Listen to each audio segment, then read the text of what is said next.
If you're using AI to build games, there's a new model everyone is talking about, Kimi K3. Some people are calling it the best model available today. Others say it still can't replace Claude. So, which is true? I compared developer benchmarks, developer tests, GitHub projects, community discussions, and official documents. Here's my conclusion. Kimi K3 isn't replacing Claude.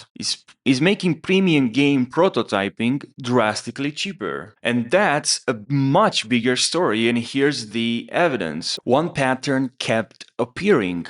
Developers weren't talking about Kimi because it replaced every AI model. They were talking about it because it made game prototyping much cheaper. Browser games, quick experiments, that's where Kimi kept showing up. Now, does that make it the best AI model? I don't think it's that simple. I think Kimi is solving different problem, and that's where things are getting interesting. Rapid prototyping. That's where Kiwi stood up. Instead of spending hours or days building the first version, developers were getting playable concepts much faster. In 10 minutes, 20 minutes, an hour, you are able to create multiple games. Basically, early gameplay ideas. And again, I noticed Kiwi was used to get from an idea to something you could actually test. And that's very important because most indie developers aren't trying to launch a finished game. They're trying to answer one question. Is this idea actually fun? Kimi helps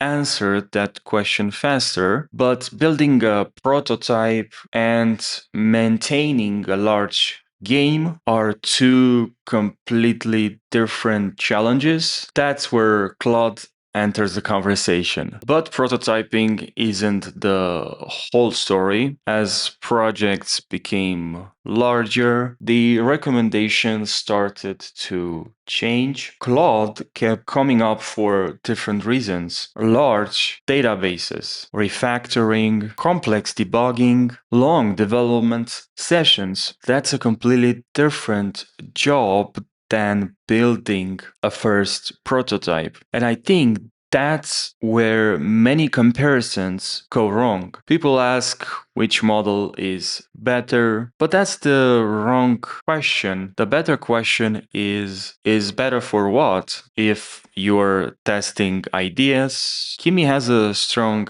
case. If you're maintaining a large project over weeks or months, Claude still has important advantages. But Claude isn't the only model with a specific strength. Kimi isn't replacing every AI model. ChatGPT still has its own strengths, especially when your output depends on predictable outputs. Tool calling, AI automation, agent workflows. Those aren't the same problems as generating a game prototype. And that's why comparing models is so difficult. They're often been tested on completely different tasks. The better question isn't which model is best, it's which model is best for the way you work. And that's where Kimi's biggest advantage became clear. The biggest surprise wasn't benchmark rankings, it was the cost. When I looked through different comparisons, tests, and real world experiments and real world examples, the same pattern kept appearing. Kimi was producing surprisingly competitive coding results while costing much less than many premium models. And that changes how many people experiment. Instead of worrying about the cost of every single request, they can test more ideas, generate more prototypes, try different mechanics, and throw away what doesn't work and keep building. For solo creators, indie developers, and anyone experimenting with AI, that difference is important. Not because Kimi is perfect, it isn't. The advantage is that experimentation becomes cheaper. And when experimentation becomes cheaper, you can take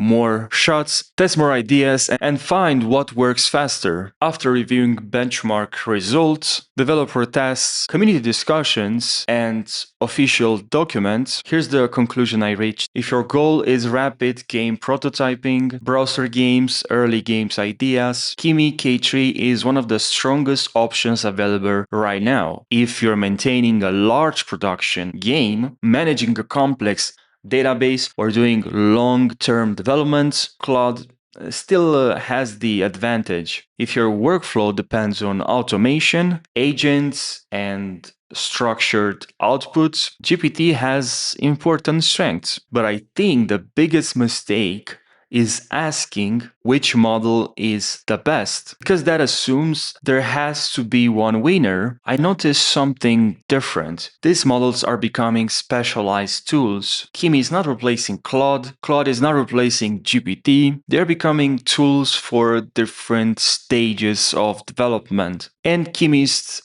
biggest impact might not be that it created the smartest AI model, it might be that it made serious game prototyping affordable enough for people to try. And because when experimentations becomes cheaper, more people get to build, and that's why Kimi's K3 matters.